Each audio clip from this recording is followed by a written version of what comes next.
Welcome, welcome, welcome, everyone, to another episode of Native Paranormal Crossroads podcast. We are joined today by the Paranormal Rangers themselves and Dr. Jim Segala. We're going to be having an incredible show talking about the paranormal world and understanding science and everything about it. But right now, we have some exciting news to everyone. The Native Paranormal Crossroads has a tour coming up. Michelle, would you like to give everyone some specifics about the tour? Absolutely. We are very excited for this wonderful tour that we're going to be going on. It's called the Paranormal Rangers Training Tour, April 20th to the 23rd. Navajo journalist and the newest member, Michele Meiners, myself, and Navajo's own Paranormal Rangers, Stanley Milford and Jonathan Dover of Netflix Unsolved Mysteries fame, are coming to York, United Kingdom for the first time. They will be hosting a 4-day event, most honored haunted places using their forensic-based investigative skills into the paranormal. This is an exciting opportunity to meet them face to face as they will be passing on their skills during the 2 full days of training at the hotel there in Mercure in York, and 2 days of the field practicing newly acquired skills from the indoor training. As part of the tour, you will get to go to Deathly Dark tours on 2 consecutive evenings around York's most ancient ghostly venues. Locally awarded winning Deathly Dark tours are led by Dorian, a well published spooky tour guide who will take this private tour to little known and well known places of paranormal ill repute. Here you can practice with the thermal camera, body camera, tri-field meter, and night vision goggles, which are included in the price of the package. The Paranormal Rangers give to you to take home. Once you invested in this training, you can use the equipment to work alongside your daily practice, integrating technology and lifestyle. By using the technology to help you interact with the unseen, for example, you could use your night vision goggles to detect orbs or use the tri-field meter to record how your environment changes your prayers or your ceremonies.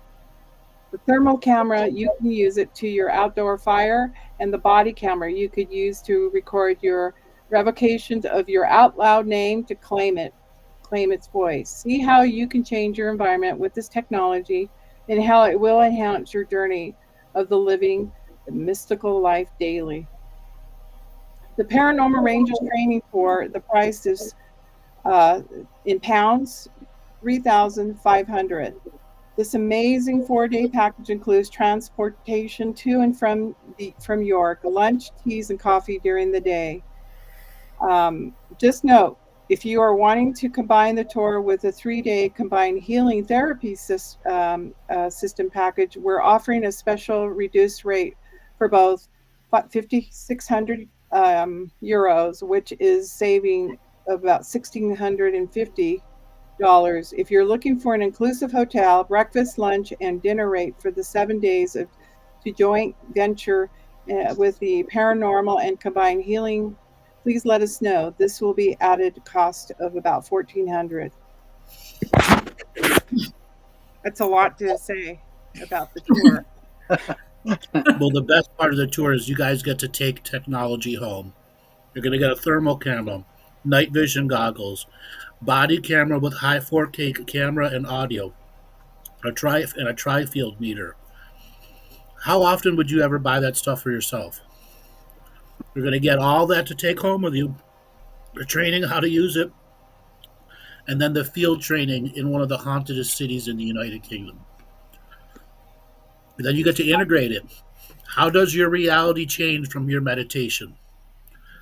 What does the thermal camera tell you about yourself going through your daily activities?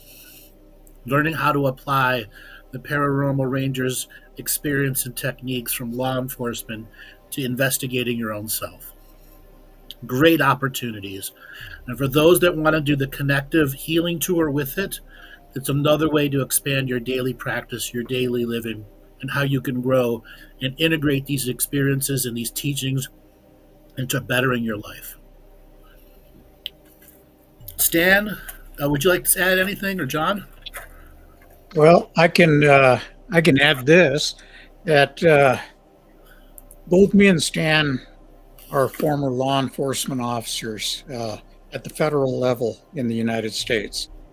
We have a combined total experience of 54 years of law enforcement background.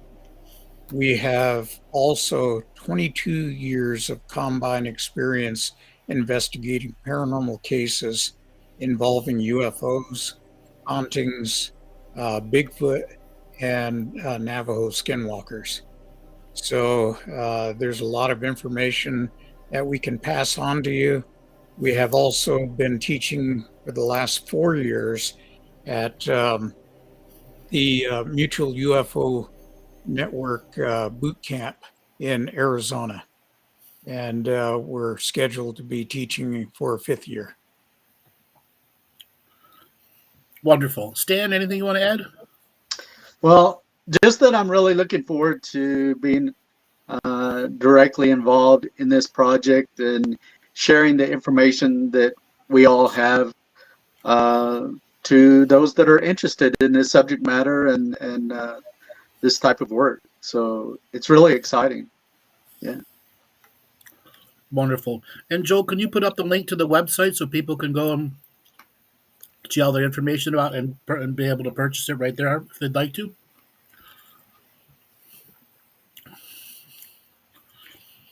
All righty.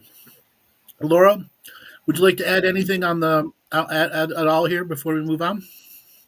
No, I think it's all going to be very exciting. We're combining your tour of the Paranormal Rangers with what we do in York, which is our combined healing therapies. So there's also, I think, as Michele mentioned, there's a possibility if you'd like to come and have 3 days of combined therapy healing along with the tour, then we're offering that special rate that was quoted.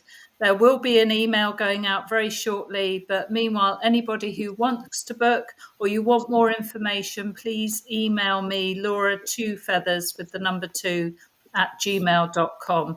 I think Joe will probably put that up there as well. Really Wonderful. Looking forward to that. With that being said, let's start the Native Paranormal Crossroads podcast featuring Dr. Jim Segala. Dr. Segala, welcome to the show. How are you doing today? Very good. And really, I appreciate you inviting me. What you said about this retreat is amazing. I am so glad to hear that you understand that there's a lot of physics or physical things going on around your environment and that you're giving away, that you're including equipment in to read this.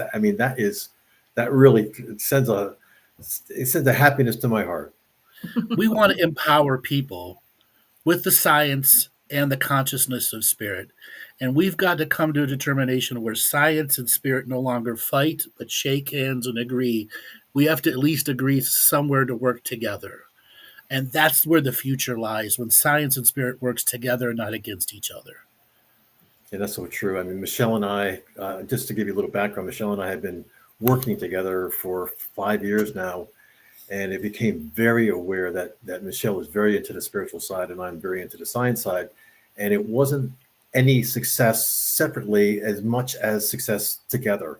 So when we started to do things, when we thought about both aspects, the science and the spiritual together linked, that's when we started to understand things and start really having great success.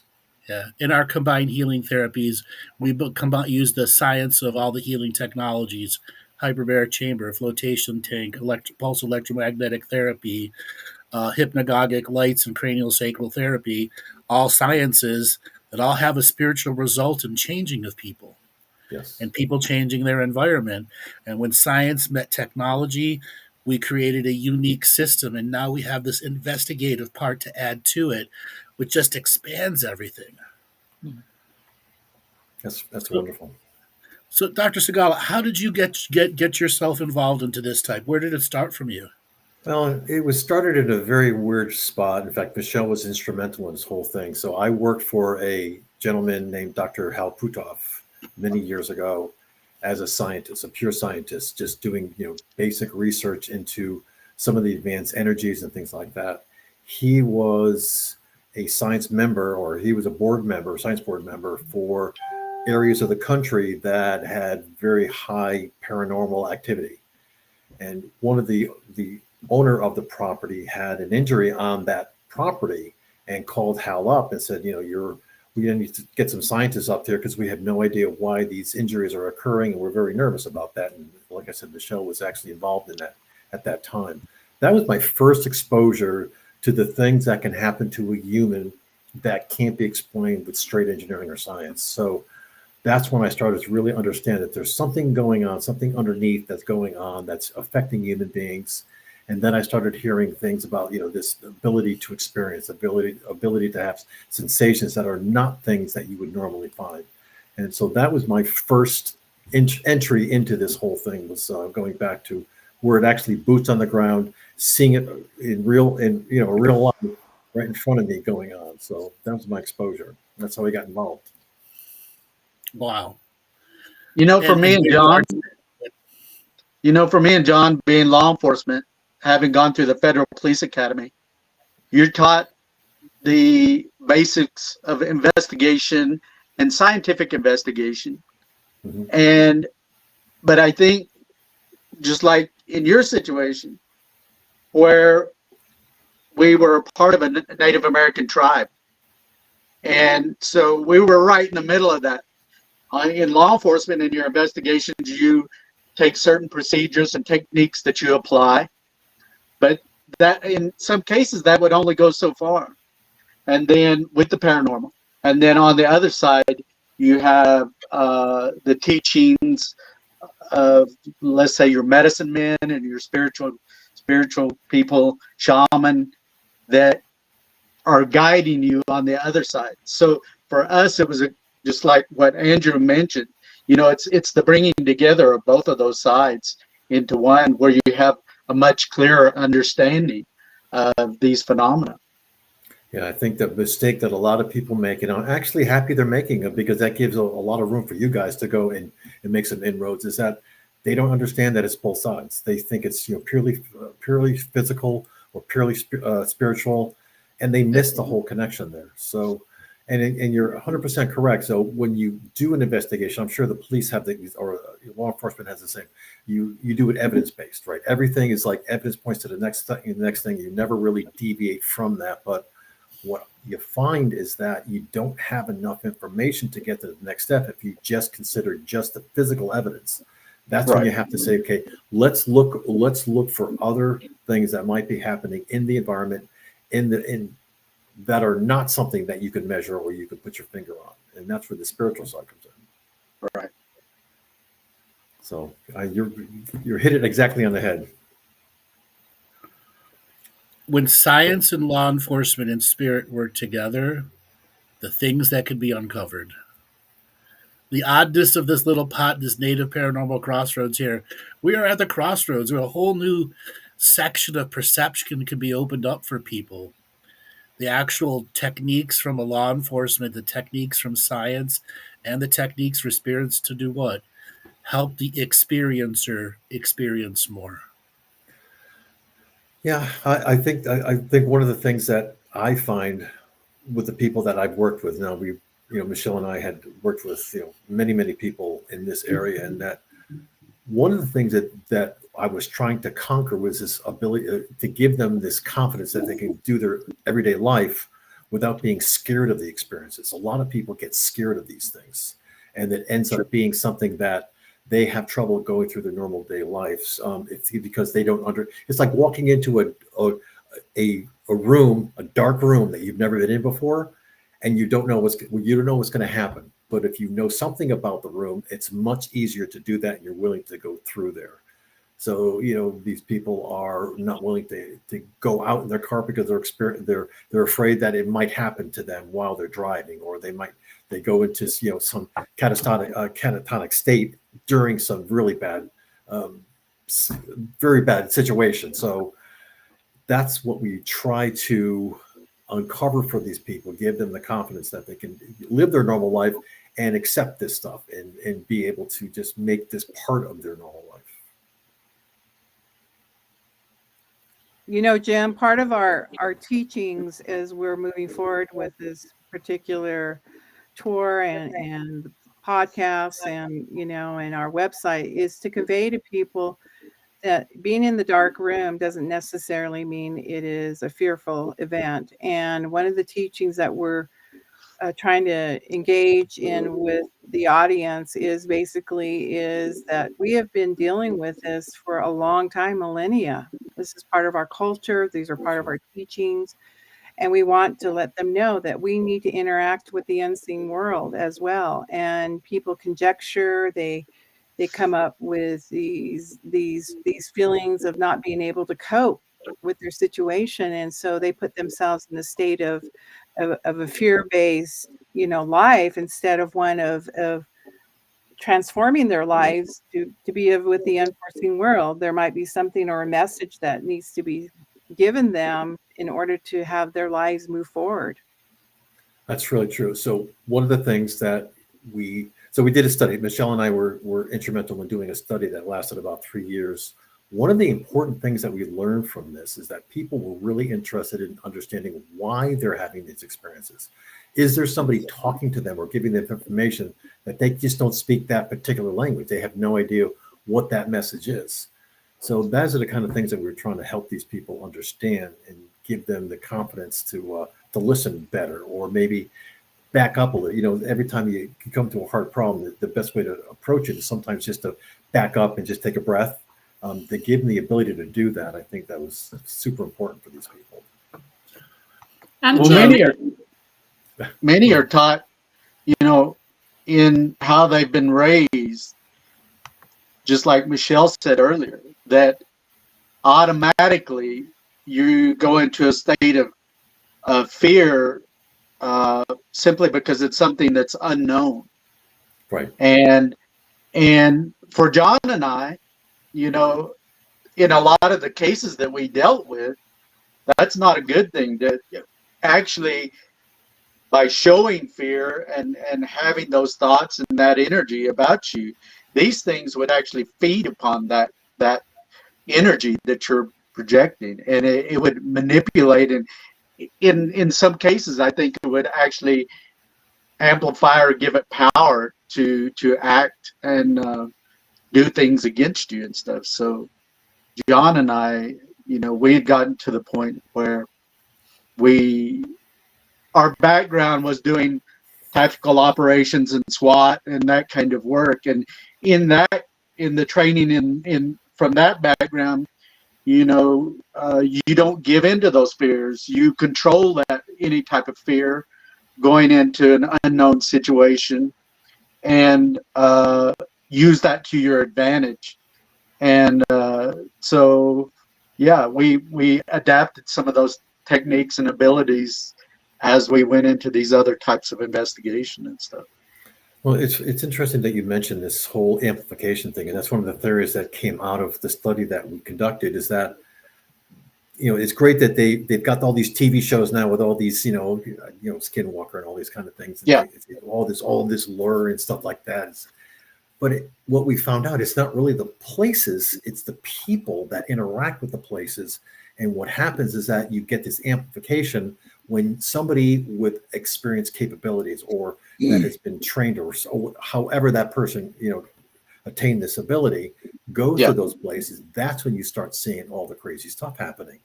But if everybody leaves, it's like everything. It's just a piece of dirt at that point. There's still the amplification possibility is there, maybe whatever is causing it, but you really have to interact with the property in order to happen. So, I mean, like when Michele would go to these places, they go to some places and you don't get anything, but you go to other places and all of a sudden there's this big energy going on, and all of a sudden, a lot of things are happening. So it points to the fact that it's the phenomena, whatever it is very localized to certain areas, and that's where people interact with them.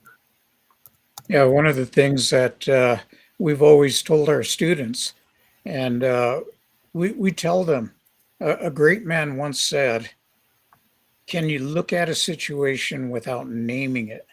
Naming it, making it a word, causes fear. That's right. So That's exactly you don't name it, and that's what we try to do. It's difficult sometimes when things are going crazy around you, but you don't give into that fear. You don't name it, and you just go on and you do your job, because they always say that somebody has to do that job, and if you don't do it, then what are you hanging around there for? That's very good. I like Very that. good. So the equation for amplification, what makes it work? In my perception, it is the right person in the right frequency with the right DNA that matches the frequency of the land that will amplify a specific frequency of time, space to create the locality event. It remains a non local event until there is an alignment of DNA, which is consciousness, broadcasting through the many layers of perception of the layered world we work in. We know that Bigfoot and other entities operate outside our realm of vision.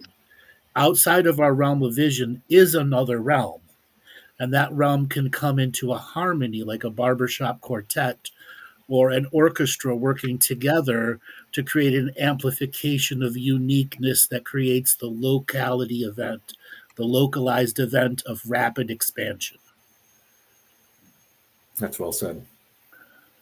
Okay? Yeah, I mean that theory is like exactly the premise that we went forward with in our study. So the next part is, how do we show people that you can study it? I understand you've come up with a device, your MooPass device. Can you explain some of that, how that works? Yeah, absolutely.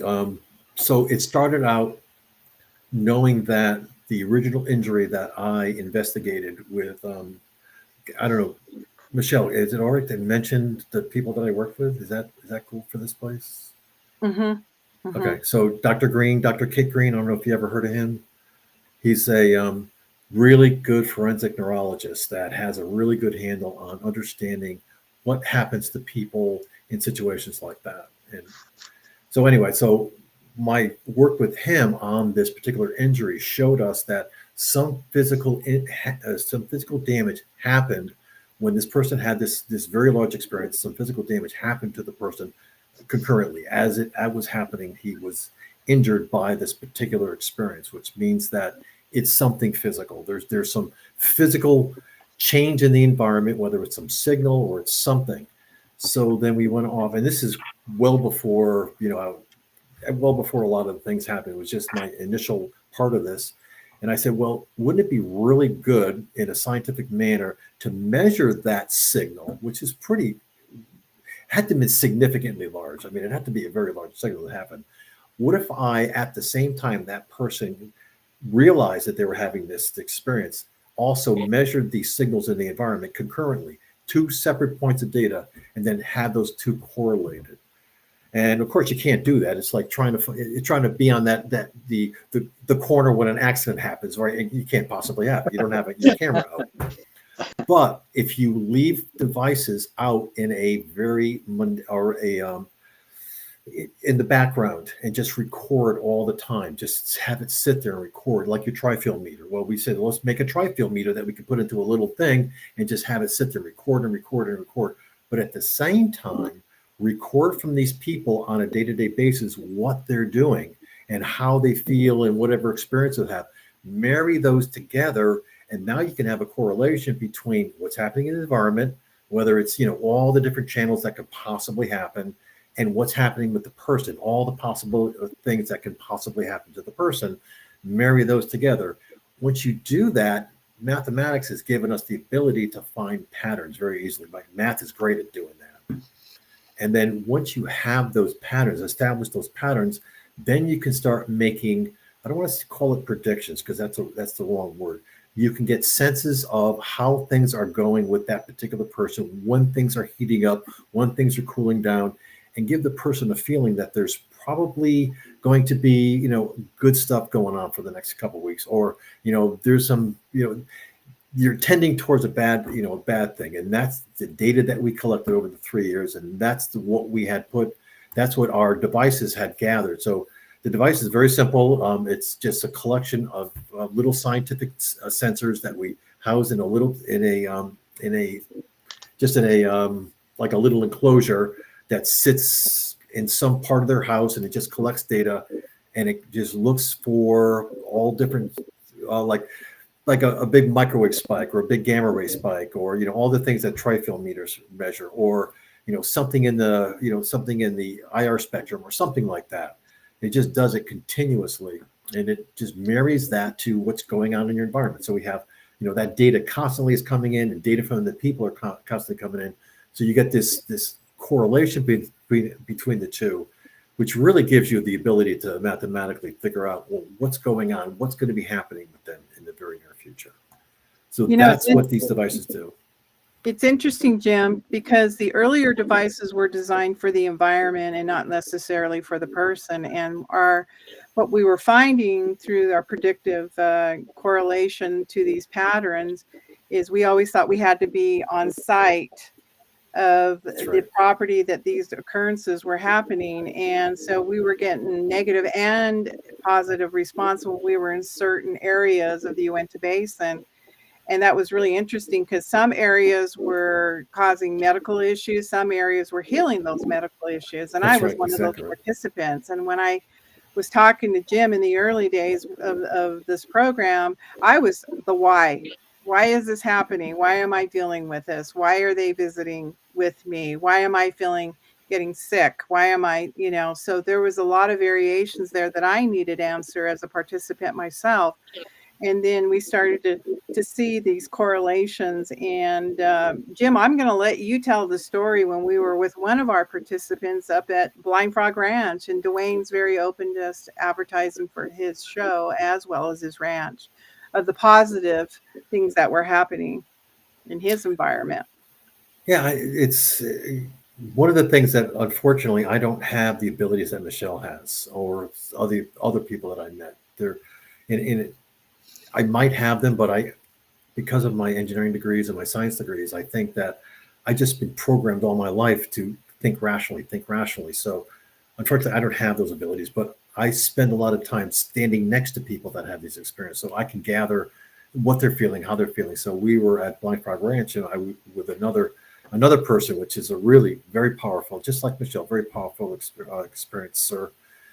And all of a sudden, we were in an area, and then it got super quiet. I mean, one of those things where the kind of place where we are, there is so much wildlife. There's crickets, there's birds, there's all of a sudden it just went dead quiet. And I never experienced anything like that before. It just went dead quiet. It's like that for maybe 3 or 4 minutes. And then it all of a sudden came back again. So that's the kind of thing where I say, okay, now I now I understand what happens to people when they experience, because I didn't get an experience, but I experienced what the environment did. All of a sudden, there was no sound whatsoever. So if we happen to have a device at that point, you would see that you had normal noise, and all of a sudden, bam, it would go to zero. And that's a significant correlation. Now, if they actually put in there that, by the way, my ears started ringing and there was absolutely no noise in the environment. Now that's that's a scientific data point that's very reliable that can be put into a very good statistical model. So kind of scared the crap out of me, but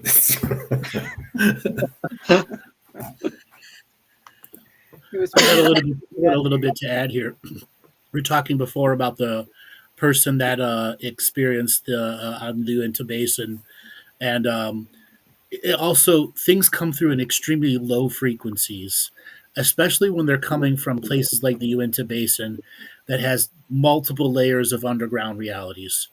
It doesn't matter what those layers are, they exist. And those frequencies are trying to disrupt time, space, location here.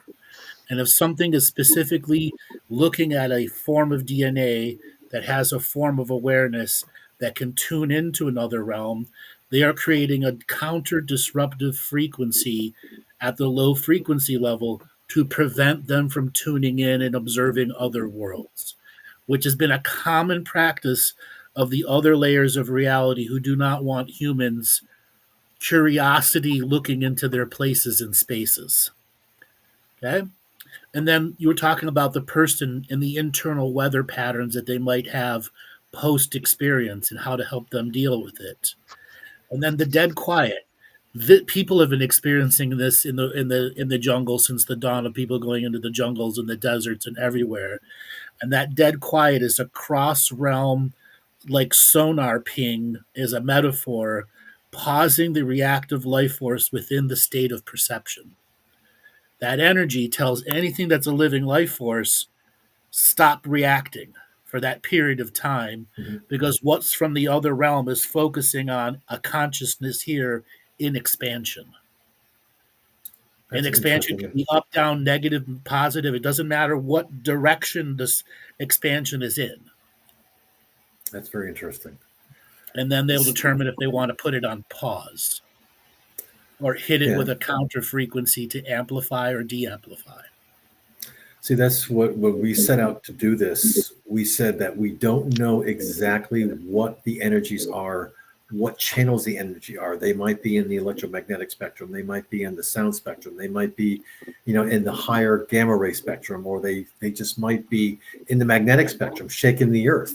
We don't know what it is. So the devices that we put together reads everything at one time, and it marries everything. So we get a reading of all the channels continuously all day long, and they get channeled to a spot where they get married to the person, and not just the person now. So what I've been doing lately is saying, what is going on? And you mentioned weather. So we also map in what the weather is doing at the exact moment. What's the barometric pressures?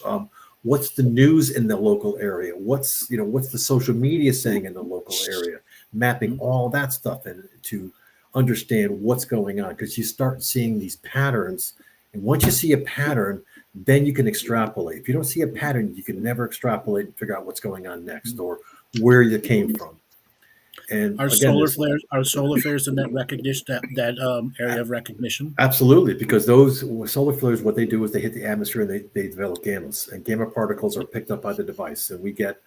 And of course, when I was doing my postdocs, I worked a lot in the radiation oncology area. So I know, I mean, a lot. My PhD was all in biophysics and understanding how energy affects matter, and especially specifically brain matter. So I know that when you treat somebody with these high energy particles, like you would get from a solar flare, they then create these. It gets into your brain, and they start creating these. It could be euphoric, or it could be a fright, or something like that. They start imagining things. So just to give you an example, I've used this before. That we were treating a patient, and they after the treatment, they were so mad at us because they said, "You guys were having a party while I was in there getting treatments. I smelled pizza, I heard music, I heard dancing. Of course, we were doing that, but your brain acts a certain way. So when you get these particles from the atmosphere down to your, within your body, and your brain absorbs them, you don't know what neurons fire to actually create something. So, so that's actually something significant. So a lot of people experience intensified dreams during solar flares, very intensified dreams, or lack of inability to go to sleep or stay asleep. Very Yeah. common thing. Something else for solar flares, that's a beyond Earth realm connecting to this realm. It is the realm of the sun. It's an unknown realm for us, other than the old prayers and religions that still acknowledge it. It's another realm and another state of consciousness, influencing us with photonic and magnetic and protonic particles that are all forms of light. And consciousness without the body is just light. The light comes into the body as a manifestation of localized time space to create history, time, culture, and all those things that beings of infinite light come into a finite world to experience. The uniqueness of each and every world. And there are times those solar flares go through maximums and minimums. As a scientist, what do the maximums, the solar maximums, mean that are coming up to us? The increased solar flares, where you go from none to hundreds of them. Yeah, that's a really good question. So there's a lot of people that study that kind of thing, and they study patterns of how the sun is actually creating its energy and things like that, and why that happens in certain aspects. And there really isn't a lot of scientific understanding of why that happens. It's just that it's manifesting. It's right. You got all this energy bouncing around. But you make a really good point. Maybe it's something that's controlled by some other agency that we don't understand. It's very possible okay, if you want to kind of move off the normal a little bit and say, if you had the ability to create these particles, say if you were a being and you had these abilities to create these particles, the particle creation creates a lot of it creates a lot of situations down on the planet that might be interesting to observe, that you might use that for generating these things. I mean, that sound kind of crazy, but that's very possible that somebody else is controlling the valve and turning it on and off at their will to create some experiment they're doing on us. I like to call our bodies DNA skin suits of awareness. Okay? The DNA is a skin suit of awareness, and we are an instrument of awareness also. Sensing instrument and musical instrument. A bilocating, manifesting duality frequency that started as a singularity but manifested in a collective time-space agreement. To do what? Share the unique experience of this place and space and time that is ever evolving. John and I, having done the career in law enforcement for as many years as we did, for that length of time, you could see the correlations between criminal activity and the full moon and these kind of things that were quite pronounced for us. You could pretty much set your watch to it, that things are going to get switched on at a certain point. So, but the idea that there could be an outside force that might be manipulating those kind of things to affect, let's say, certain parties within the human race or whatever. It's very interesting. Or a haunted ranch. The original injury. Thousands of them across the world. Yeah. That were just built on very unique places. Yeah. So the original injury that I investigated, back a few years ago, the person that reported it or the person that got injured felt that they were being challenged or they're being instructed because somebody wanted to understand something about the way that they do things, that they were being tested. So that leads you to there's some higher intelligence that's controlling how this person is and we actually found out that it was high energy particles that actually created this because the injuries were pointed right at that. I mean, there was no way to say it wasn't. So anyway, so who's controlling that valve? Who's making that happen? That's the interesting thing. Mm-hmm. Well, John and I. Go ahead. I was going to say in my past life, after I got out of law enforcement, I worked for a medical manufacturing company, and we had these fans that you would put on the stand there and it blow on the product, and they pulsed both negative and positive ions. And so these fans were like $600 a piece. And the people in the room, they would use them as personal air conditioning fans and have it blow in their face. And ions were smashing into their face? Yeah, they actually had it blowing right on them. And good for them. We started seeing people that had flu symptoms, and they'd get sore throats, and they'd get angry at little things, and it really affected their whole personality. And when I started researching it, because I was doing maintenance and calibration, I found out that this was an effect of positive ions. Mm-hmm. And this is the same effect for everybody out there, that when you have this full moon effect, you have what they call lunatics, which are people that are affected by this. Sure. And it creates positive ions in the atmosphere. And when you breathe positive ions, it causes something in the body that will create all these symptoms, flu-like symptoms, and a general feeling of malaise and just all this. And I would tell people in the room, don't put that fan in your face, put it on the product, and your headaches will go away. And sure enough, they started doing that, and it did. Yeah. And I went to the health commission over there, I guess, uh, uh, and environmental health, I guess is what they call it. And I mentioned it to them, and they said, "Well, there's not enough study that's done on it, so we don't have enough information." And I pointed them to documented papers. If you look up negative reaction of positive ions, you'll find all these major colleges that did studies on this that Sure. found out, yeah, there is a major reaction to this. And so you shouldn't be breathing these positive ions because they go right into your bloodstream, they go right into your brain. And so it was a real lesson, I guess. And I kind of wonder if we have some of the same stuff going on, maybe in greater concentrations in some of these areas too.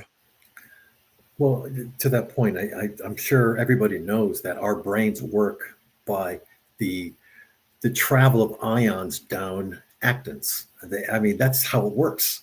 So when you start adding other fields in the mix, things do happen. So, like on, for instance, when you have, so sometimes, like if you rub your feet on the ground, right, or you rub your feet on a carpet, we have wool socks on. All the electrons will gather and they'll come outside your body. And you'll have all these excess electrons. Then you hit somebody behind the ear. Same thing. So all of these ions are out there. They're gathering, and it's very possible that when you have some kind of, if you have a weather or maybe it's lightning or something like that, you get these signals that don't normally happen to you.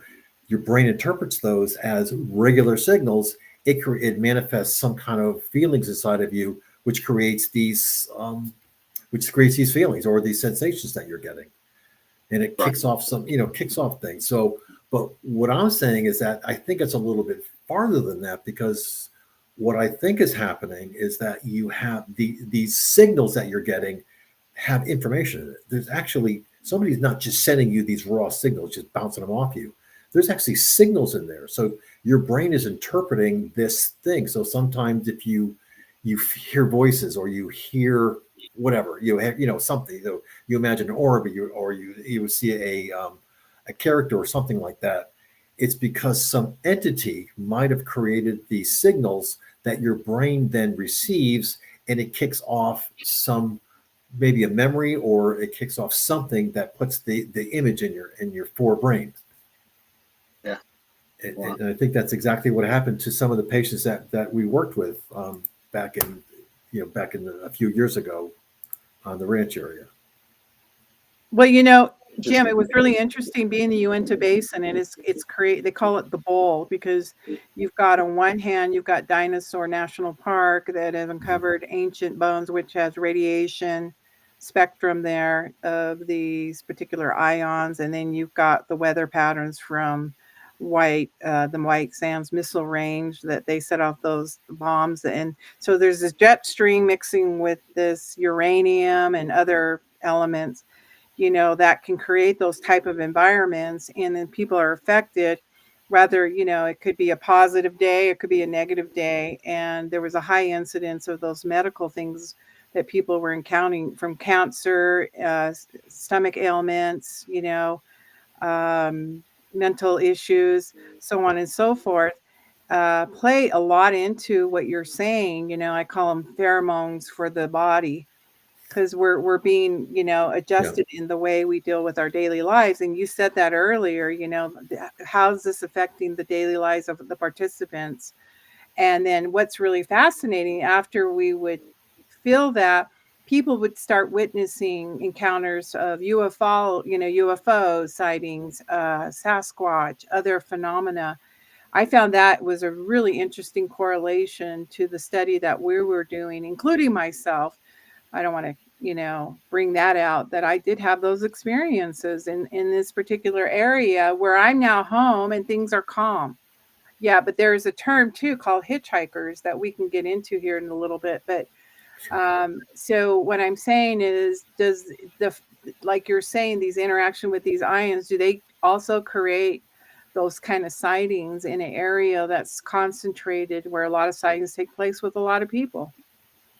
Yeah, so I believe that if there's, let's hypothetically say that a UFO does come over, is actually in the environment. They have a certain energy signature. They're pumping out like gobs of energy. We then get that energy in our heads, and we then interpret it. So that they decide whether or not you want to be opened up to see you. You're actually being signaled to say, okay, I'm going to let you see me. Just like they're allowed sometimes, and they'll signal you to like there's a message here that says, how do they turn it off? I don't think the birds stop chirping. I think that you stop listening because your brain is now doing something else. You're giving an instruction. So it's possible that when we were on Blind Pride, we were given the instructions. Our brain was given the instructions to turn off. So it's possible, and it's not a coincidence that a lot of experiencers are the ones that see the UFOs. I don't think it's like how many? It's like way more than statistically possible. So it's very possible. Three of us at the same time, though, Jim. I know, right? That's the phenomena right there. Right. Mm-hmm. There's no way that could have happened just arbitrarily. That's the collective experiencer. The three of you were a unique amplification collective. As for the birds turning off, I think they both turn off. Okay? Because the consciousness of yourself tuning them out is one thing, to have clearer vision of a potential communication. But if the actual environment turns off, that's the amplification of the next vision. Yeah, and all sentient objects are fair game, right? Yeah. Mm-hmm. Who's to say that birds don't have the same abilities? They just can't communicate it. Right. We just don't know the language. We don't know their language, right? Right. Okay. That's interesting. I put something else through here when you're talking about the ships contacting, and it's through the vagus nerve, the bioconscious photons projected from the localized event that translate to the body signal through the central nervous system to have that experience.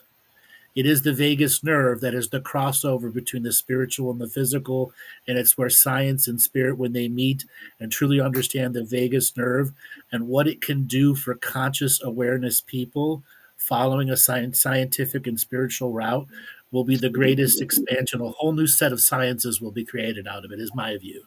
Sure. It's you always called it the superhighway. Superhighway. That's the information superhighway. It's going from dial up to broadband, to spiritual broadband. Yeah. So like when you're tuning into the UFO, that's a different frequency to, say, the birds singing. Yes. But eventually we should be able to, we have the body technology to tune into the birds singing and the UFO simultaneously, surely. Sure, but let's relate it to technology.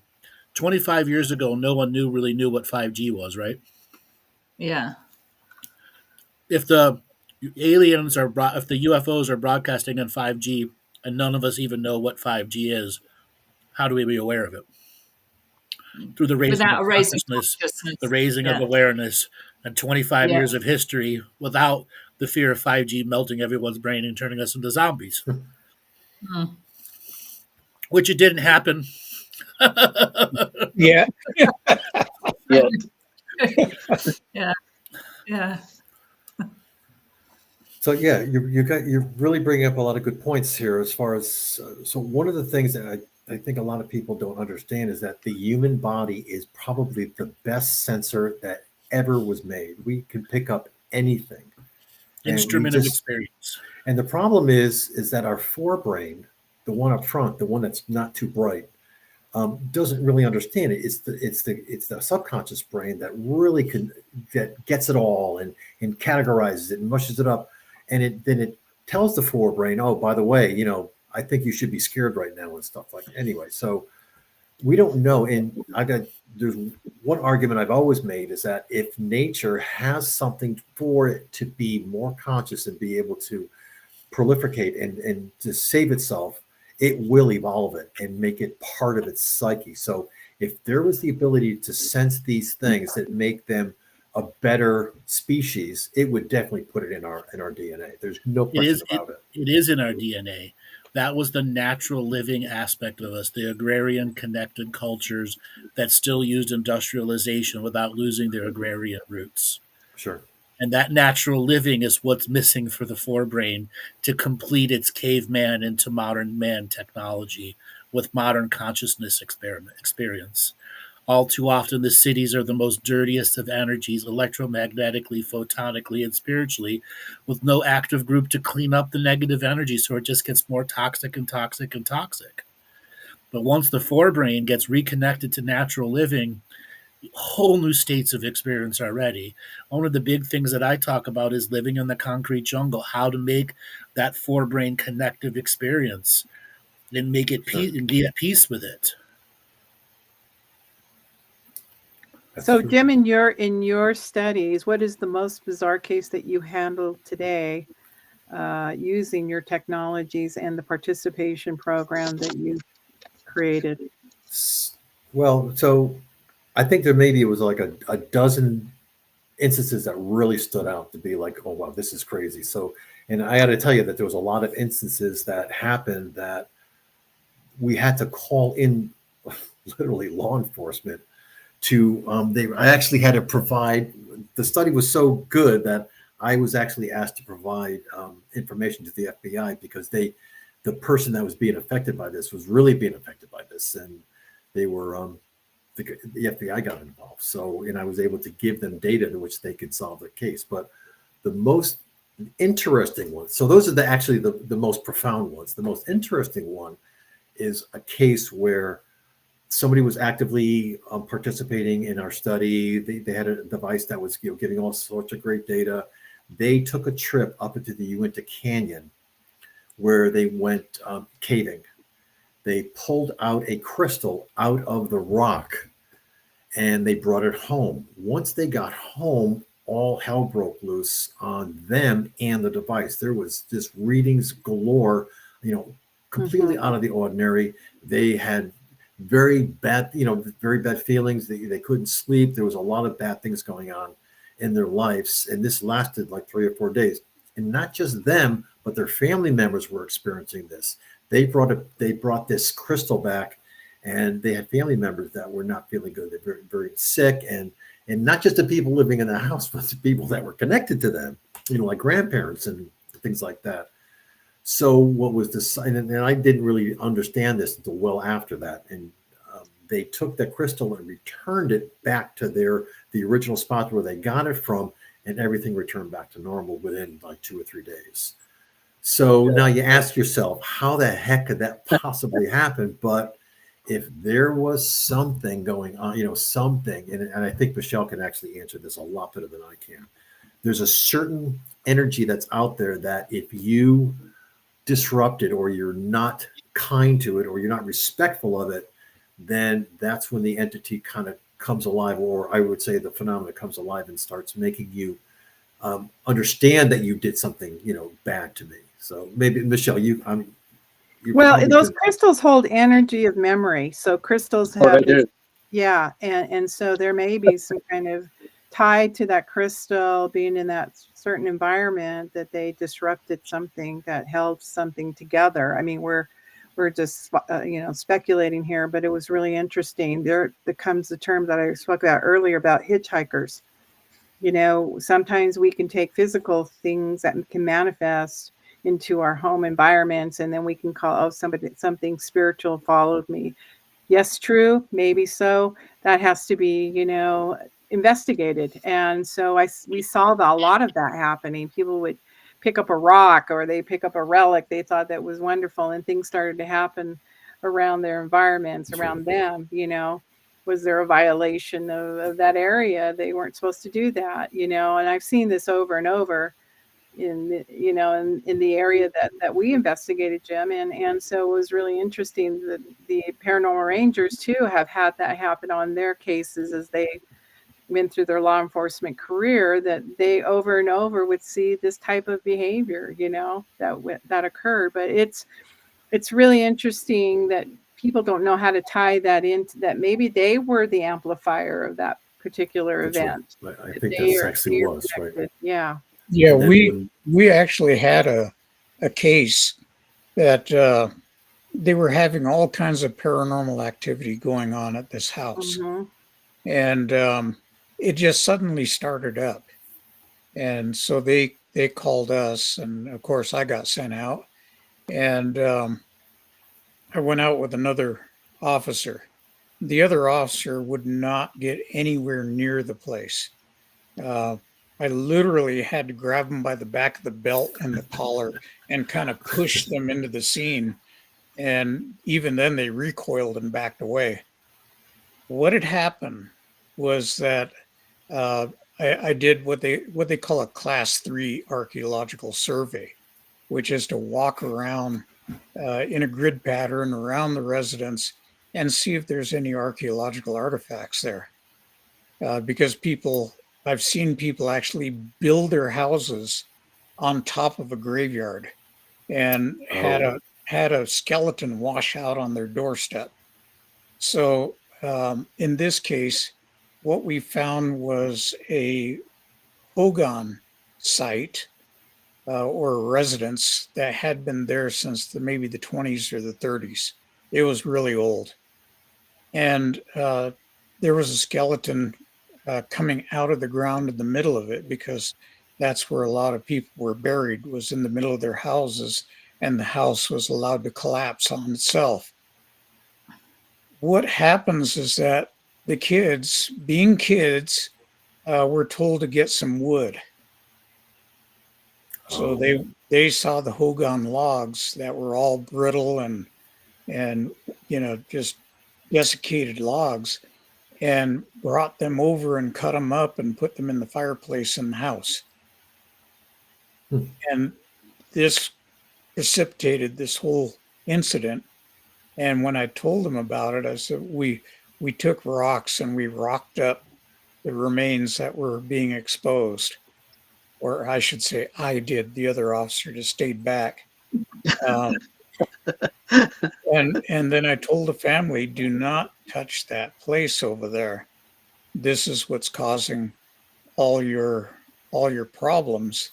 And you're going to need to see somebody spiritual, like a medicine man or a preacher, or somebody, depending on what your background is, to come and do a ceremony to get rid of this bad juju, to use a Sure, use a colloquial term.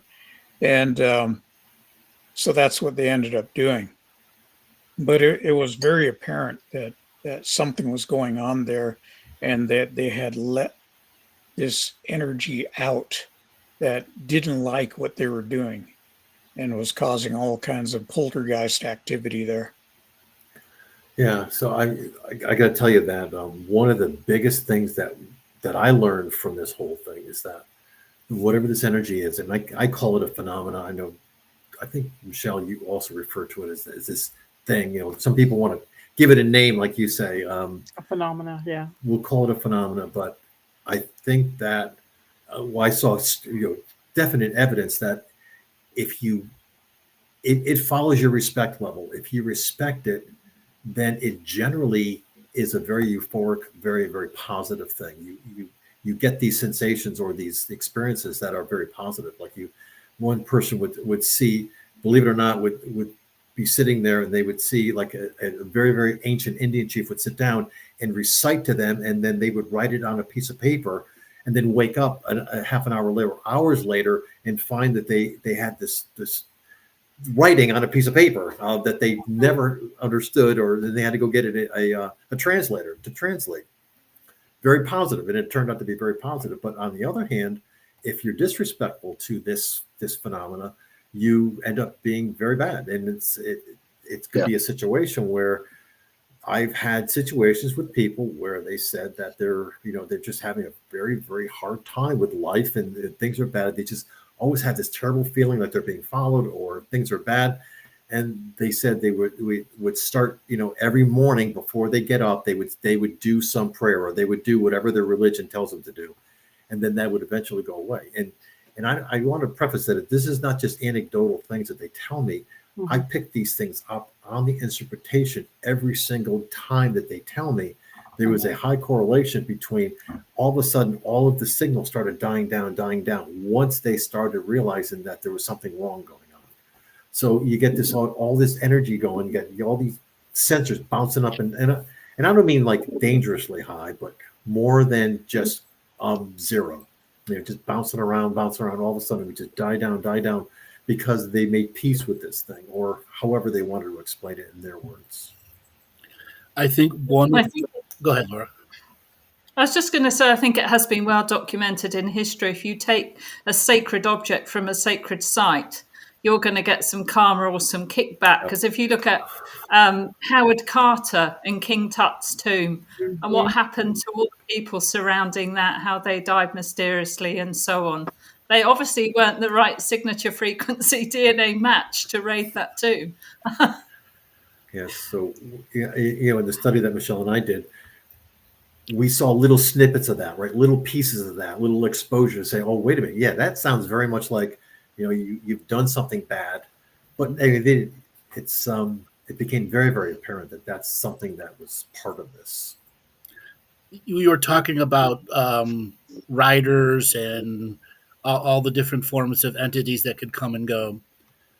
I think, in my perception, the type of technology that you have, if you were to put it in a high school environment where there's at least 400, 500 kids of various ages, at say ninth grade to 12th grade, that age group, you would have massive spikes every day validating the comings and goings of otherworldly things, entities, and have data points to prove it.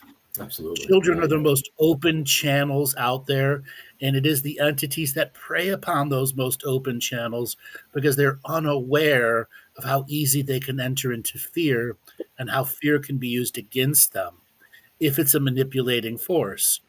If it's a natural force that is using the law of co-creative, meaning you're co-creating with it, that positive energy goes. When you're not co-creating with it, you're in disharmony within it. And if there are other external consciousness entities that are not embodied, or other realmly type entities who are trying to manipulate people into a direction of experience for whatever reason, it will be detectable through the 400 and 500 individual unique experiences that could be measured by many monitors just posted in one room here or there. Sure. And it would give you the most validating data, in my perception.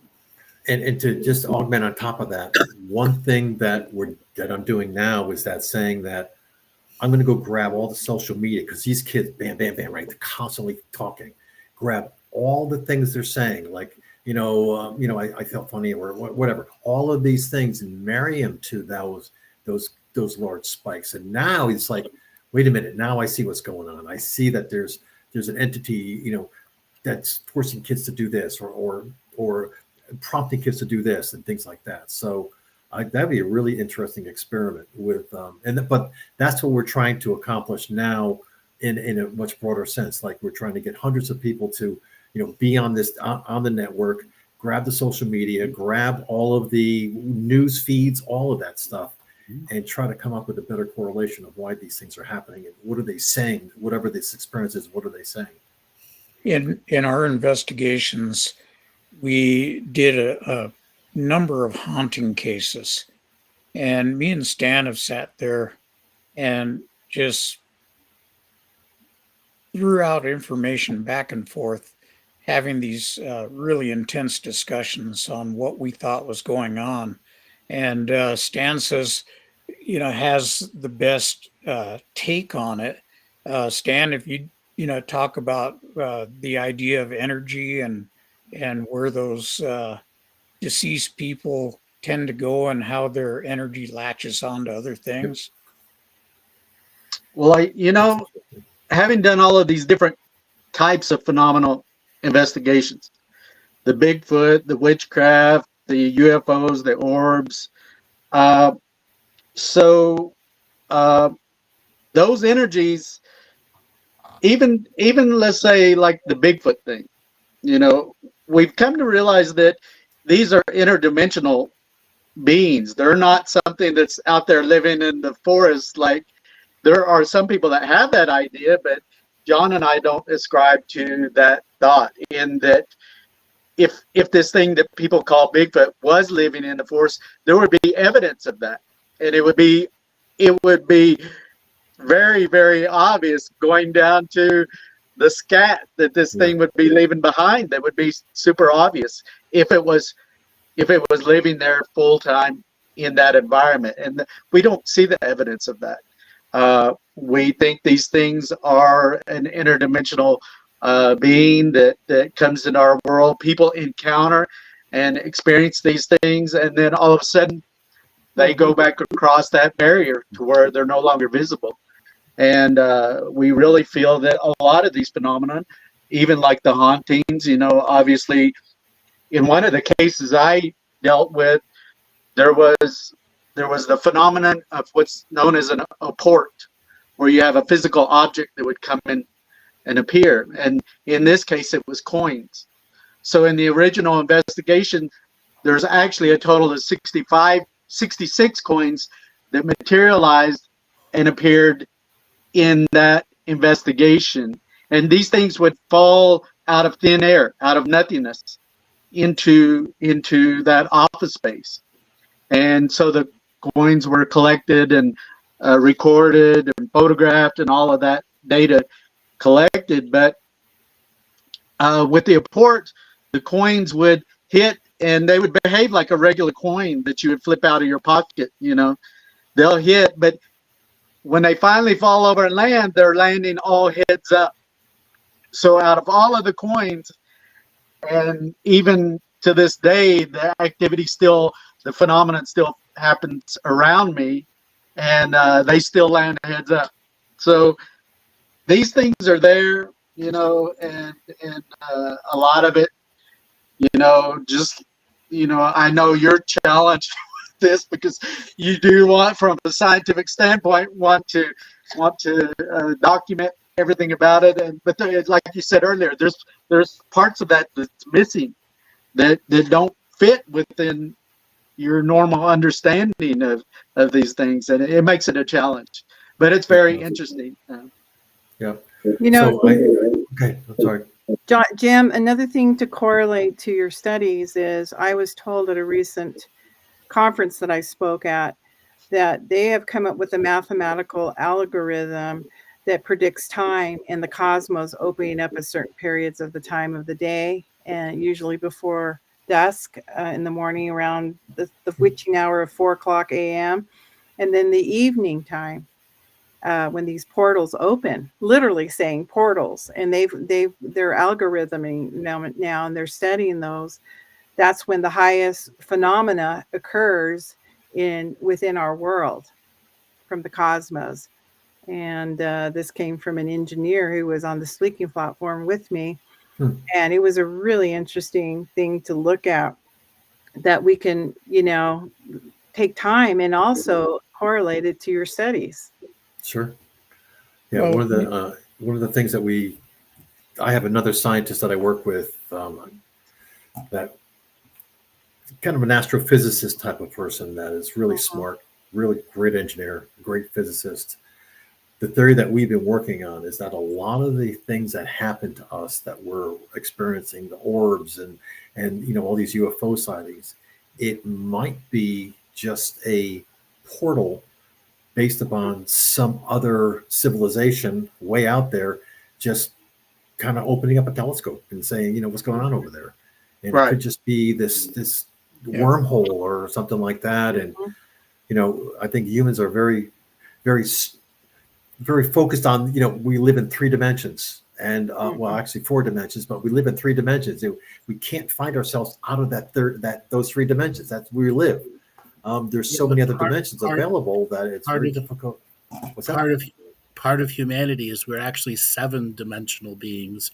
We have 7 dimensions to create our locality through time, space, and consciousness. Beyond the 3 realms, there's spirit, time, space, consciousness, and then the 7 localities, the 7 frequencies that give you an earth-based locality. There's a whole different set of physics and understanding when you are a solidified being of awareness. And you were talking about telescopes opening up. That's very true.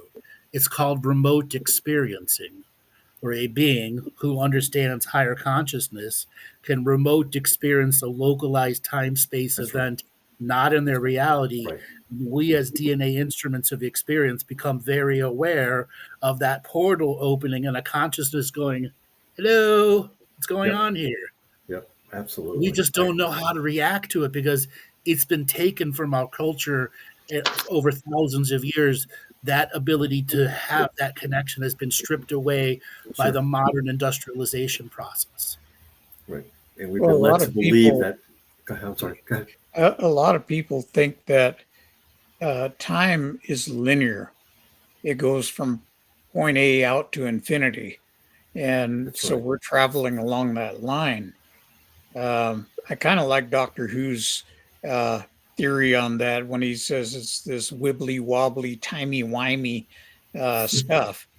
Um, and it is. I mean, it could be circular, like a record player that skips every now and then. It could be like a big ball of string. Uh, we just don't have the grasp in our brains to actually look at it. Just like if you were to look at the infinite out there, just in our universe, and see all the galaxies out there, Sure. we're just starting to get a peek at it. But Yeah. it's not the whole thing. And I think if you saw the whole thing, you just go nuts because it's too much for your brain to comprehend. Absolutely. So if you say that there are 7 and we only live in 3, don't you think nature has Yep. always taken up every spot it could take up? So Yep. I'm sure that it went for those last 4 and took advantage of it. Yep. And light, you can't hold life back. You can't Yeah. hold things back. Right. And linear time philosophy is a philosophy. Before Roman numeral time and clocks took over towns in the mid 1500s, town clocks everywhere telling everyone the time, everyone followed their sidereal time, your lunar based time, your localized relation to the sun and the moon and the position of your unique time. So that means everyone had their own unique frequency of Sure. time. And linear time took over the perception Mhm. and the philosophy, hijacking us away from our natural living. Interesting. Which changes our environment, right? Changes the whole perception. Perception. And Who we perception are. and perspective are the key to changing our ability to see the unlimited potentials as even the slightest potential of unlimited versus the limited reality of linear time defining everything. So can I, if you want, I'm going to expand on that thought a second. This whole you enter the environment, you change the environment. And so that's a theory that has been in the back of my mind for many years. And how do you prove that? And so I believe that we are amazing antennas. We bring in a lot of things, but if you know anything about engineering, you know that antennas just don't receive, they transmit. Yes. Any antenna you have, it could look the most amazing thing. It's also a transmitter. Yep. So why are we not trained? If somebody was the ability to have, if there's an experiencer that had the ability to receive these experiences and receive sensations, why can't they then manifest those exact They same do. and project them out? So They the do. question is, Remote how do you prove that scientifically? Mhm. remote viewing has been done by the military since the mid 60s. Long before that, the Knights Templar did it. Long before that, the Scottish Freemasons did it. Long before that, any of the ancient mystery schools did it in a different form. Now, you want to know, how do you detect it? Well, there are some of the remote viewer guys who actually talk about how do you detect photons in action. And it has been done and has been proven. It's just not widely shared. Hmm. So So, one, does a remote viewer send photons through time and space nonlinearly? Yes. How does one measure a nonlinear experiment? That's the big question. And it has been solved in those other communities. But from where we're at, with the limited perspective in science that we have to deal with, how can one generate a double blind experiment to prove nonlinear interaction? so I think that I have an inroads into that. So one of the things that you have to remember that if there are many, many people out there that have these devices, and the devices is always measuring all of the signals, everything all day long, and getting their experiences. So what the study that I created in order to prove this is that I'm going to take a group of these, say, 50 of these people that all sign up to say, yeah, I want to be involved in this study to see if there is some information going back and forth. So one experiencer would then pick another experiencer anywhere in the world and intent on that experiencer. So give them the opportunity and have statistical the way to look at it in a very statistical manner to say, I'm going to intent on that experiencer for a period of time, like maybe 2 or 3 seconds, and really focus on them. And then at the same time, since the system is connected to all of these devices and those 2 devices, let them see if there's any kind of significant change that is normal for that particular person. And now you've actually linked the 2. And then if you can do this over enough people. Entangled observer. Exactly. Oh, yeah, that's exactly what we're talking about. Entangled observer experience, yes. But there's also another concept, unentangled observer. And this is a completely spiritual perspective that I've come to learn from my own journey and from my own level of communication with non-physical beings. Non-physical beings can be an unentangled observer. Sure. And what is an unentangled observer? Something that doesn't have an agenda in this reality, in our linear reality. It may have an agenda in its nonlinear observational process, but it isn't influencing the data itself. Sure. Now, Yeah. the key here is the cross communication and review of the data.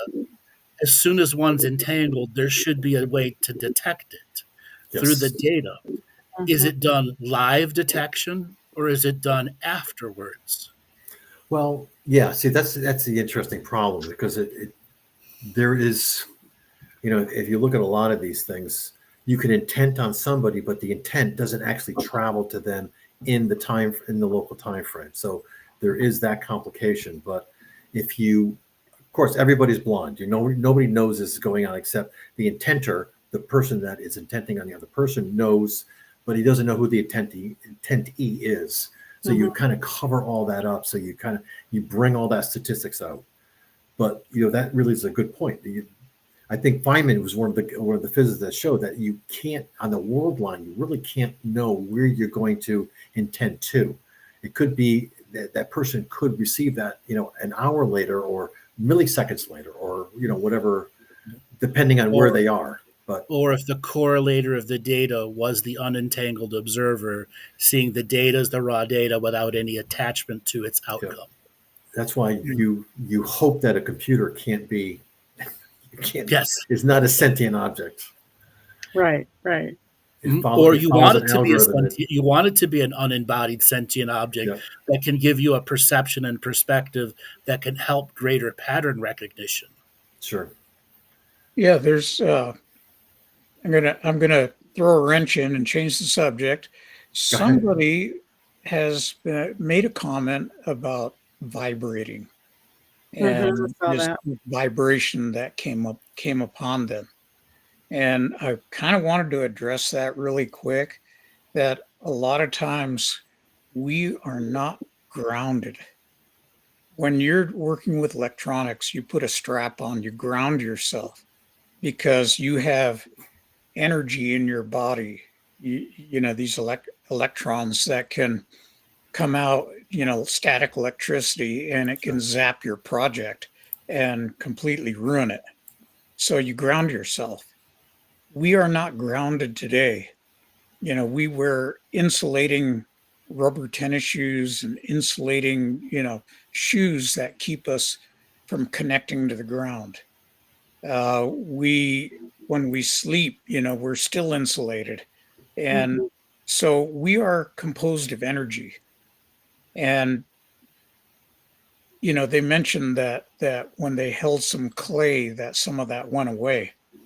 Well, what I would suggest is go outside, take your shoes off, go stand in the dirt and get grounded for 15, 20 minutes.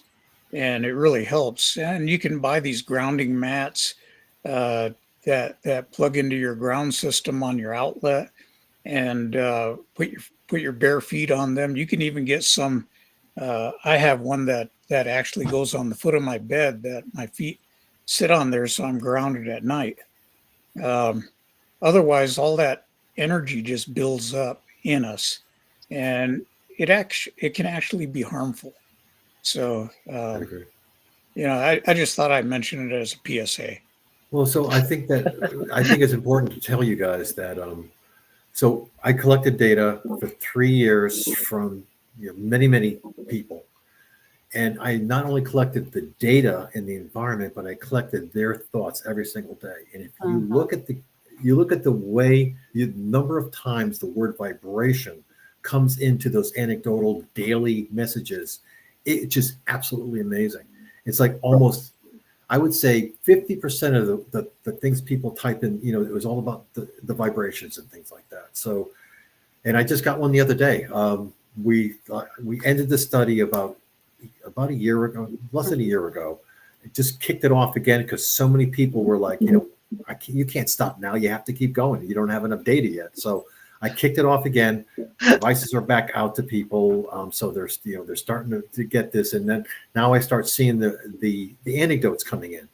And it's like, I felt this vibration, the vibration that I've been feeling since I was, a teenager. And it happened last night. And then if you look at the data that's coming through there's some physical things happening in the environment. There are actual physical signals that are happening at the time where they say something bad's going on. So, and understand it's not crazy. When I'm talking about grounding, I'm talking about physical grounding. There's also spiritual grounding, and we can't ignore that. So, the UK trip is going to focus on spiritual grounding, amongst other things, and healing. So, I'm quite excited to go and try some of that myself. But there's a lot going on. We just don't understand it. I was saying earlier that we are composed of energy. Energy can't be destroyed. It can change state, but it can't be destroyed. And when people die, sometimes that energy attaches to inanimate objects, which is why if you bring something back, things happen because you brought some of that energy back, that negative energy. And me and Stan are always talking about it in terms of positive energy and negative energy. And, Well, that gets into this whole thing that, one of the other theories that have been part of this whole thing is this whole idea of hitchhikers. You can't, this energy, and you said exactly what we thought it is.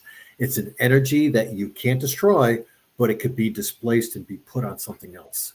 And that is the essence of what we feel is the whole hitchhiker thing. So somebody would go to an area, experience something. They would then, it's almost like potential energy, it's all this potential sitting inside of them. They would then come home, their family members would interact with them. They would then get picked up. The energy would then flow to them. And then they would start having experiences and start having all of these things happening. And also the bad stuff. I mean, so people would come home and they would start getting blood diseases. They would have, very physical things manifesting that are sometimes good, sometimes bad. And you could say, well, that's kind of anecdotal. That really doesn't make any sense. There are so many instances of that you can't ignore it. It just statistically, it says, you can't just ignore it. It's got so much data on it. Back to natural. Here you can get into a very interesting correlation to that kind of energy. kinetic energy. So you can even move objects with that energy once it's stored. And so we look at that as a phenomenon. When it's stored energy, that person might have that ability to move or levitate or whatever. This energy is on display, so it builds up, and so we look at people, all of a sudden it transfers to a non-object and non-living object, and then we call that kinesis, and so that has to be studied too. Are we the generators causing that type of electrical system for other things to happen? So I have to look at that. Maybe that's right. Michele, you might have hit it on the head. So, what if we are just collecting all these little tidbits of energy and we're grabbing them, and then, of course, that then manifests itself somehow in our head. But, that then spills off into other areas, other people, things like that. I mean, so maybe, and the energy doesn't have to be sinister or bad. Energy could be very positive. So maybe we're collecting this constantly. We just don't realize it. It's part of us. Very interesting. We are collectors of experiences. That is what life is. Right. We're also the manifestors of our own experience through our choice of free will. And there are times where we think we are a non-free willed choice. But free will is the bigger spiritual experience here. And the level in which we can exercise it with a freedom in our heart and a connected, grounded experience, just like Jonathan was talking about. Feet on the ground and spirit in your feet on the ground. Unified with that experience of free will, of positive interaction with the reality. And overriding the adrenals and going to that heart-spaced awareness. Well, I think we're just getting in touch with a lot of this understanding, just scratching the surface on understanding. We think today that we're something special because we've done surgery in this country for 200 years. Chinese have been doing it for 10,000 years. We think we're really something because we have a digital watch, and we built that thing. And yet there's technologies out there that we can't even grasp. It would be like us trying to explain how to construct a digital watch to an earthworm. The understanding just isn't there. I really think that our ancestors had a better idea of how all these things work. And, we like to think, oh, they were cavemen, they went, ugh, ugh, and, bashed women over the head and dragged them back to the cave by their hair, or they were like the Flintstones. But I think they were very, very sophisticated and cultured civilizations of their day that had so much information that we just can't even grasp today. Do you think it's possible? I just want to throw this question out because the question I've been asking myself, are we our worst enemies because we went through, from when we were born, we went through schools, we went through our parents, we went through colleges, and we just got programmed to do certain norms in our society. But back 1,000 years ago, they didn't have all that. They had very strict norms. They didn't have all the technology and, all the laws and all this kind of thing. That's why they were more open and susceptible to understanding this thing, because they didn't have all those filters, those terrible filters that we get in our heads that allows us not to have imaginations and prevents us from doing the things that, they did 1,000 years ago and that we can't possibly conceive of. The force. Well, I think they did have those technologies, but I think that there was more of a closer relationship to nature and really the universe than that connection that we have today. I think they had interaction with beings that were so far advanced of us today that we can't even remotely imagine those technologies, but they were interacting with these beings, controlling craft and things of that with just thought, and they were exposed to that. But today we don't, like John said, we don't imagine that they were that far advanced, our ancestors. When you You think know, about all I, those Jim, petroglyphs everywhere that show yeah, people talking to these entities, there's Yes, so many you can't ignore them. I mean, it's like ridiculous to ignore them. So I'm I, sorry, true. Michelle, I cut you off. no, you're fine. I think what we're speaking into, I think, without the technology we know today, because it's clouded our brain, our judgment, the frontal, whatever, the reptilian side of ourselves, we have learned norms. And I think thousands of years ago that we were the gift. I think we understood our gifts. I think we understood our abilities. And we worked with technology, and I think they went side by side. I think we worked with the technology with who we were with the gifts, whether they're mystical gifts, that we work together with technology, and it doesn't exist anymore like the way it used to be, the ancients. And you hear all these speculations of, the pyramids being an energy source that worked with energy and so on and so forth. I think that we have lost the ability to connect to technologies, to your point and your questions. And now we're trying to find a way back to spirituality in order to work again with those technologies, but it's been obfuscated by, like you said, by our developments in with Yeah, sure. education and how it should be, not how it was. The forced And the global traumatization, narrative. Yeah. the forced traumatizations of modern society, compartmentalizing imagination to be limited. And without imagination, we can't achieve the next level. When am I not imagining it? And is it real? Just like in your meditation or anybody that's having any form of otherworldly communication, at what point am I not making this shit up? And you've passed the critical mass of awareness going, it's real.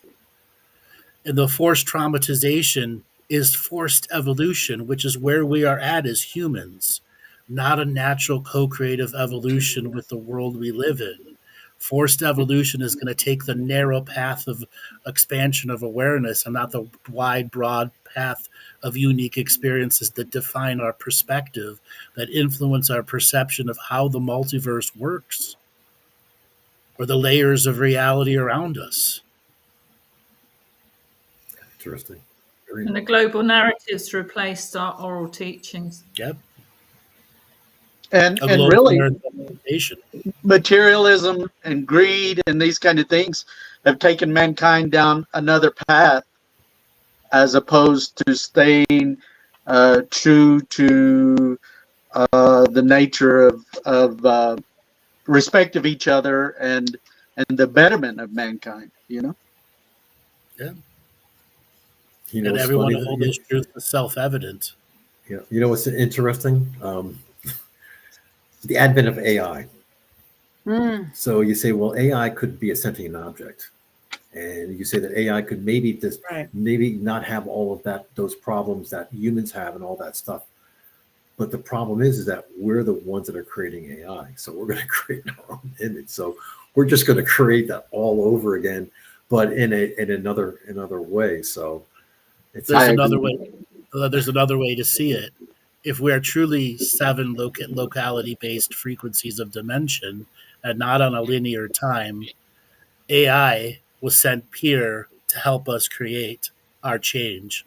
So AI could be created in the future, which is a coexisting being making our reality simplistic. that's very possible. That's very Or possible. we may have Skynet right around the corner. Yeah. Yeah, I mean, that's right. to me, AI is completely being misunderstood. It should be a helper, an educator of people, and not a replacer of jobs. But it is the free market economy that's trying to drive jobs and prices and the bottom line and the bean counters, forcing a technology into something that was never meant to be. AI should There, be your personal educator. there are those individuals among mankind today that want to exploit AI for those very things, and that's what makes it dangerous. Yep. Sure. To the point, what Dr. Segala was suggesting. But then again, when does it come back to us as being responsible participants in our own creations, according to what Dr. Segala is studying with his, we are the creators of those environments, whether we're trying to connect to the cosmos, entities, Sasquatch, so on and so forth. We create those worlds. Not in a delusional state. I just think we're dealing with vibration here of frequencies, and we're trying to come to an understanding of all that, based on programs like his, and being Native American, we're out there. We have had these teachings. Is how do we get these teachings out there? Because it is a part of our DNA. It is a part of your DNA. I'm not just saying just natives. Natives just seem to be aware of their DNA in this modern day, and because it's their legacy. This is our legacy, and not only that, people are looking for solutions in the world for the chaos that's going on in our world today. So Dr. Segala's technologies are just proving up that this thing exists, that these things exist within ourselves, and I'm appreciative of that program. And once we're consciously aware that we create our own reality, then we have to step in with the responsibility for creating our own reality. And we have to and ask, what are we going to create? we have to ask, now what? Yeah, that's a great All the point. time. Now that we know it, now what? What's the plan? Because we can't remain on the no plan for our future anymore. No. There has to be a clear, concise plan where we constantly go, now what? And use our ability to expand our awareness. And Lillian in the chat for us remind me of one of our teachings, the precognitive workforce. Guides and guardians and pieces and aspects of yourself are working to better your future, making it a clear road of observation if you should tune in to the other aspects of the other realms, trying to influence you into right path, right action, right heart space versus fear, envy, and resentment, shame, blame, or guilt. Well, it's like having a living document where you constantly try to better that, as you move into the future. You try to eliminate or replace those things that no longer serve a positive purpose or whatever. And you're constantly striving to better it, to create a better version of that,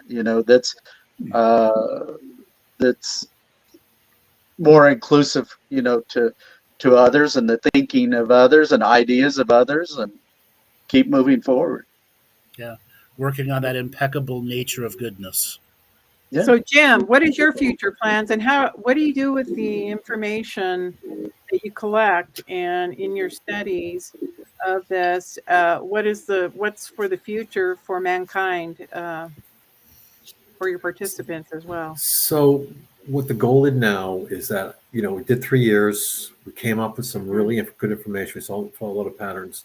So now I'm going to put that in a context where I say, I'm going to continue to grab all this data from all these people, give them the ability to interact, do all these kind of things. But now I want to open it up to any scientist to say, if you have a particular way or you have a theory that will move the dial a little bit to say, if you, at some point, if they come up with a theory that is viable and the participants like it, give them the ability to grab that data in the way they want to come up with their own studies. There's no way that I could come up with all the studies. I came up with 2 and I was very satisfied with them, but now I say I'm not smart enough to be able to do everything. And I want to take it and open it up to any scientist, as long as they adhere to, we want to do it for the people, it's it's open, it's all that kind of stuff. Then, I really want to open this up to let other scientists do it. And that's how science works, right? Science is an incremental thing. You do one, somebody gets a little smarter, and then, so now I've got all this data and I've got all these devices. I want to open it up to people to experiment on it and come up with their own conclusions. We'd love to take your science and integrate it into our kits, and have people have the experience and gather information to help your program and our program to understand, what we're doing out there in the field. Is it making a change? Are we going to create a form of data that's Sure. going to help science move this forward, that the spiritual meets science, and it's all correlated. You know what I'm saying? Sure. Yeah, I think that we need to create a critical mass of people in order to start really understanding some of these things and being able to get a whole community out there. So, I mean, one of the things that I've been doing is that I have this watch that you wear that also has the same abilities as the other one. So it captures all the environmental data. It allows you to do something, or this little puck that sits in your pocket. So now I've gone from things that have to be in your environment to things that just have to be on your person at that point. And they're very inexpensive. But again, it's all, can I sense the things that are happening to an experiencer in a way that I can allow them to understand what's going on with their lives. That's cool. And then integrate that into a paranormal training academy. Yes, exactly. Exactly. In the kit. Yeah.